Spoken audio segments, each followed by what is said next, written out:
must a man walk down before you call him a man? Yes, and how many seas must a white dove sail before she sleeps in the sand? Yes, and how many times must the cannonballs fly before they're forever banned? The answer, my friend, is a blowing in the wind. The answer is blowing in the wind.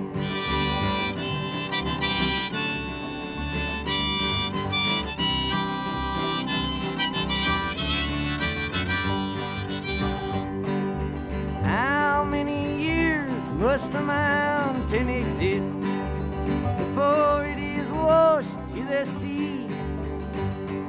Yes, and how many years can some people exist before they're allowed to be free?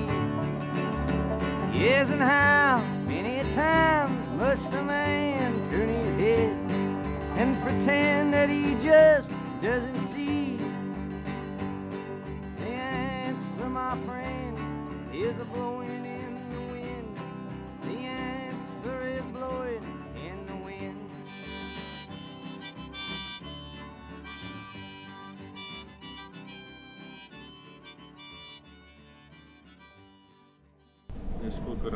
Ήμουν πρωταθλητής της χώρας μου αρκετές φορές. Πήρα την τρίτη θέση στο πρωτάθλημα της Ευρωπαϊκής Ένωσης.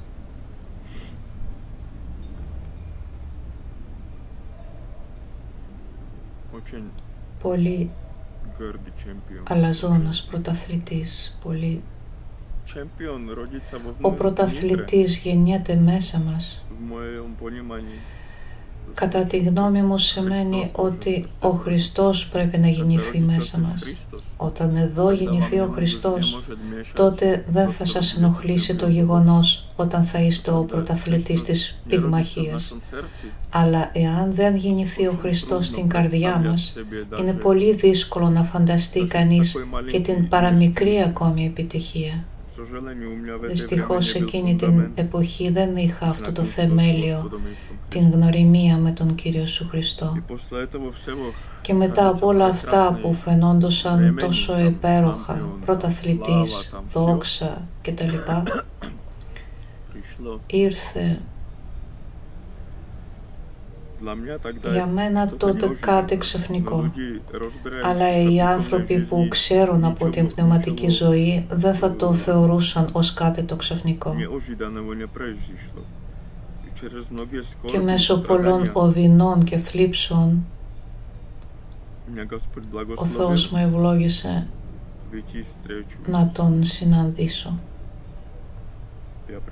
Βαπτίστηκα σε όριμη ηλικία στα βουνά της Γεωργίας, όπου και διέμενα με τους μοναχούς αναχωρητές. Και τότε για πρώτη φορά έζησα αυτό το... Δεν είναι συναίσθημα, είναι μια κατάσταση. Μετά από την ολονύκτια ακολουθία,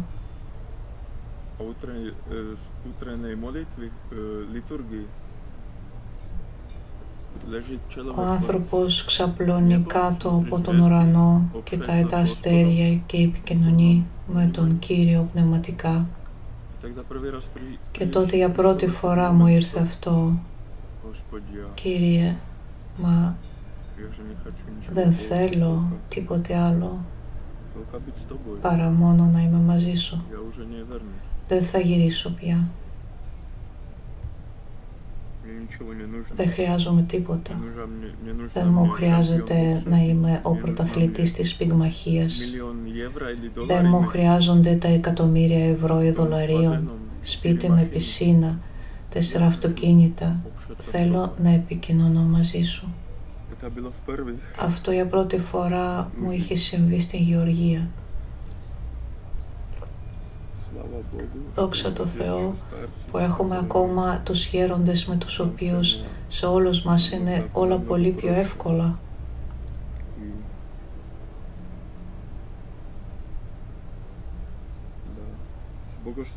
Η θεολογία μας λέει ότι το θέλημα του Θεού είναι μέσα στις εντολές Του, αλλά είναι πολύ δύσκολο να καταλάβεις πώς να μην οργίζεσαι όταν το εγώ, ο εγωισμός, βασανίζει τον άνθρωπο καθημερινά πρωί και βράδυ. Αλλά ξαναλέω, δόξα τω Θεώ που υπάρχουν ακόμα γέροντες και υπάρχουν λιγότερο ή περισσότερο έμπειροι πνευματικοί πατέρες. Έχω έναν υπέροχο πνευματικό πατέρα. Είναι ο αρχιμανδρίτης πατήρ Γαβριέλ Μπούγκε. Είναι αναχωρητής στα βουνά της Ελβητίας. Κτήτορας και ηγούμενος της Ιεράς Μονής Υψώσεως Τιμίου Σταυρού Λογκάν. Έζησα εδώ μια πανέμορφη ζωή. Μέχρι το μεδούλι έζησα την Ανάσταση του Χριστού στην Αγία Του Εκκλησία. Αλλά μάλλον ο άνθρωπος σχεδιάζει, ο Θεός διατάζει. Τα άφησα όλα, πήρα το σακίδιό μου, το υπνό σακό μου και πήγα στο Κίεβο, στη Λαύρα των Σπηλαίων. Το Κίεβο είναι η μητέρα των ρωσικών πόλεων. Και φρενόμουν πνευματικά ότι θα φτάσω στην Αγία Ρούς. Και έφτασα. Ήμουν εκεί. Τώρα στην Ουκρανία γίνονται φρικτοί διωγμοί της Εκκλησίας του Χριστού, η οποία απαριθμεί 1000 χρόνια πάνω στη γη.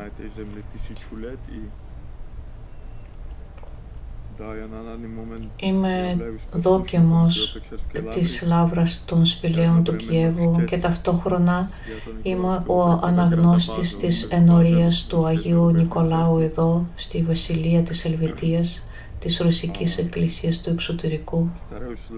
Προσπαθώ να υπηρετώ τον Κύριο κατά τις δυνάμεις και τα ταλέντα μου στην υπακοή προς τον πνευματικό μου πατέρα. Η μεγάλη μου επιθυμία ήταν να μείνω ακόμα στη Λαύρα και να υποστώ τις οδύνες μαζί με το ωραίο αυτό και πιστό στο Θεό λαό.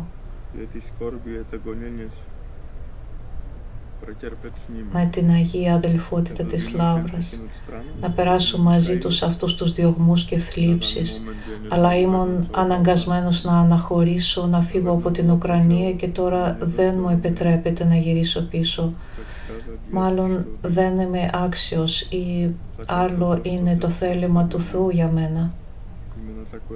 Και πρέπει να τελειώσω αυτό που άφησα εδώ. Αυτή ακριβώς είναι η εντολή του πνευματικού μου πατέρα. Ούτε βήμα προς την Ανατολή, ούτε βήμα προς την Δύση, αλλά να ολοκληρώσω τις σπουδές μου. Και μου έμεινε αυτός ο τελευταίος χρόνος των σπουδών. Οπότε, δόξα τω Θεώ πάντων ένεκεν. Συχνά μέσω του πόνου και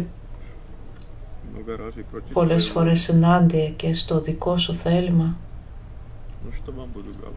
Αλλά τι να τα λέω σε εσάς. Η παράδοση των Αγίων Πατέρων λέει ότι η υπακοή είναι μεγαλύτερη από την νηστεία και την προσευχή. Ίσως για πρώτη φορά στη ζωή μου θα κάνω υπακοή στον διδάσκαλό μου,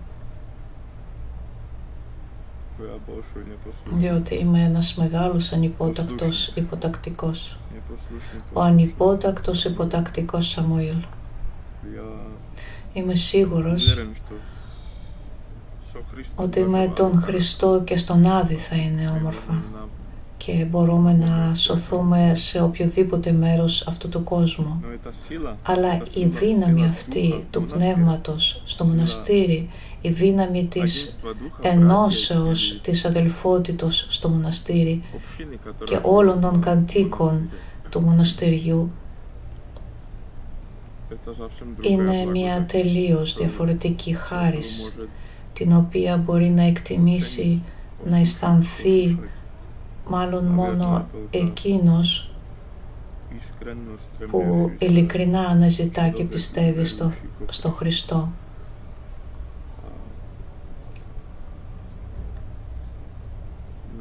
Στην Εκκλησία μας έχουμε πολλά μυστήρια. Το μυστήριο της Θείας Κοινωνίας, της εξομολογήσεως του Μεγάλου Ευχελαίου, αλλά κατ' εμέ η μοναστηριακή ζωή είναι το μυστήριο του εαυτού μας. Εγώ έχω μία τέτοια ευχή για την ζωή μου. Όταν μεγαλώσω θα γίνω μοναχός. Όταν γι' αυτό θα είναι το θέλημα του Θεού, μάλιστα και καλός μοναχός. Και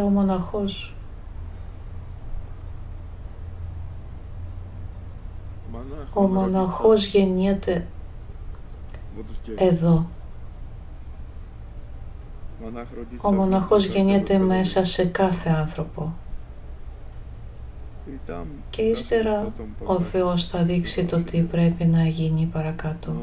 Αλλά ειλικρινά δεν εύχομαι στον εαυτό μου τίποτε παραπάνω στη ζωή από το να υπηρετήσω την Αγία Ορθοδοξία. Και το τι θα γίνει μετά ξέρει μόνο ο Κύριος ο Θεός μας. Ναι.